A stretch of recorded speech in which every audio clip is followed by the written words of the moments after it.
Manger des pommes. Elle est belle celle-là, non hein? Par contre, celle que j'ai coupée il y a 1 heure, elle est un peu brune. Hein. Et celle-là coupée il y a 2 heures, horrible. Ah, je la mangerai jamais. Mais il lui arrivait quoi? Des composés chimiques de la pomme ont réagi avec le dioxygène de l'air. Elle a été oxydée. Mais attendez, hein, je comprends pas, ce morceau-là qui est dans l'air, il est pas brun. Par contre, si je laisse pendant 1 heure ou 2, il va devenir de plus en plus brun. Vous l'avez? Eh oui, il faut du temps.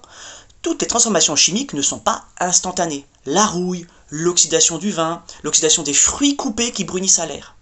On peut suivre l'évolution de la concentration d'un réactif au fur et à mesure dans le temps, tout comme l'apparition d'un produit.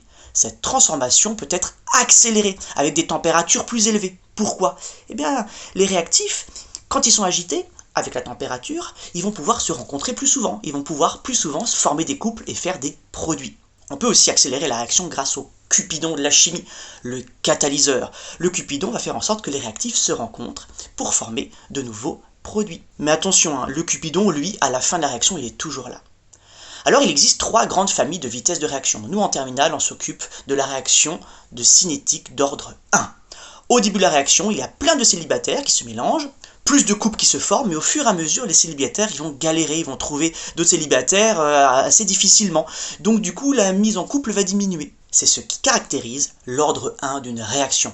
La vitesse de disparition d'un réactif est proportionnelle à sa concentration. Attention, hein, chaque réaction a sa propre vitesse qui dépend de la température, de la présence de catalyseurs, de la pression, etc.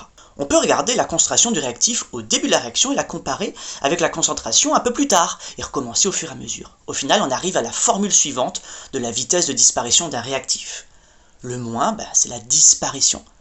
Ça, c'est une équation différentielle, car on a une dérivée de concentration et une concentration, comme on le voit pour les condensateurs, la radioactivité, etc. Et pareil, il y a un temps de demi-réaction, on le trouve sur le graphique, en cherchant que la concentration initiale est divisée par 2. Et oui, ça nous rappelle les autres équadifs. Mais voilà, vous aurez toujours une courbe qui ressemble à une exponentielle pour l'apparition du produit et à une exponentielle inversée pour le réactif.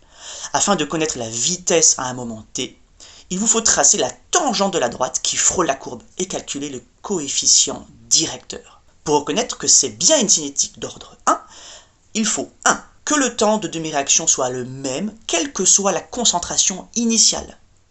2. Que les vitesses d'apparition ou de disparition soient proportionnelles à la concentration. 3. Enfin, que la vitesse volumique de disparition du réactif réponde à la loi suivante.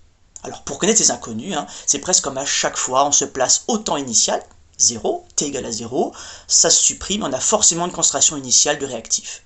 Et paf, ça fait des chocs à pic. Pour en savoir un peu plus sur les équadifs, rendez-vous dans la vidéo qui est dédiée.